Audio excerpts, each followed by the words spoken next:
ఇక వార్తల్లోని వివరాలు చూద్దాం. విశాఖపట్నం మధురవాడ వైఎస్ఆర్ కాలనీలో ఉత్తర ద్వార శ్రీ సీతారామాంజనేయ ఆలయ కమిటీ ఆధ్వర్యంలో శ్రీ సీతారాముల కళ్యాణ వేడుకలు ఘనంగా జరిగాయి. ఈ కార్యక్రమంలో ముఖ్య అతిథిగా వైఎస్ఆర్సీపీ రాష్ట్ర సంయుక్త కార్యదర్శి మాజీ కార్పొరేటర్ పోతిన హనుమంతరావు పాల్గొన్నారు. ఈ కార్యక్రమంలో భాగంగా భక్తులు ప్రతి ఇంటి నుంచి అనేక రకముల పిండి వంటలను తయారు చేసి సీతమ్మ వారికి సారె రూపంలో సమర్పించారు. కళ్యాణం అనంతరం ఆలయ కమిటీ అన్నదాన కార్యక్రమాన్ని చేపట్టారు. ఈ కార్యక్రమంలో ఆలయ కమిటీ సభ్యులు మాట్లాడుతూ ప్రతి సంవత్సరం జరిగే ఈ సీతారాముల కళ్యాణ వేడుకలకు భక్తులు ఎంతగానో సహకరిస్తారని, స్వామివారి కళ్యాణం చూడడానికి భక్తులు అధిక సంఖ్యలో వస్తారని అన్నారు. ఈ కార్యక్రమంలో కమిటీ సభ్యులు వాయలాడ అప్పారావు, బండారు శివలక్ష్మి, శెశెట్టి చిన్నారావు, వంకాయల రామ సతీష్, హీమంది బగ్గర్రాజు, రాధా, కందుల సత్యనారాయణ, లొట్ల సూర్యనారాయణ, రాము, మూర్తి, అమర్నాథ్, బాదం రాజు, సత్యనారాయణ తదితరులు పాల్గొన్నారు.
శ్రీరామచంద్ర ఆశిస్తూ ఉండాలని మనం వారికి కోరుతున్నాం.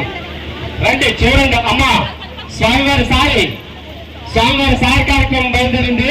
ప్రతి వాళ్ళు కూడా చూసి తలుస్తారని మనం వారికి కోరుతున్నాం. ఎంతో మన వైఎస్ఆర్ కాలనీ వీధుల్లో స్వామివారి సాయి బయలుదేరింది.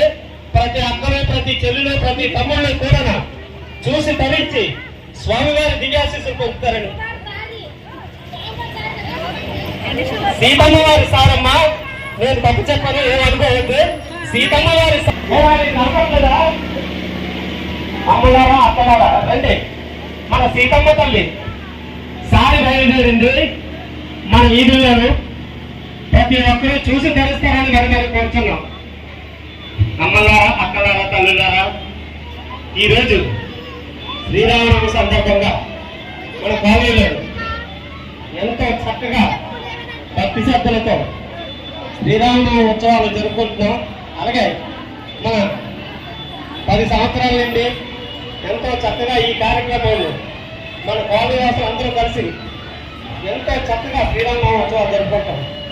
అలాగే మధ్యాహ్నం 1 గంటకు మన రామాలయం దగ్గర గొప్ప అన్నదాన కార్యక్రమం జరుగుతున్నది. ఈ కార్యక్రమానికి కూడా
వార్తలు ఇంతటితో సమాప్తం. మళ్ళీ తిరిగి ప్రసారం అయ్యే టీవీ 9 న్యూస్లో కలుద్దాం. అంతవరకు సెలవు.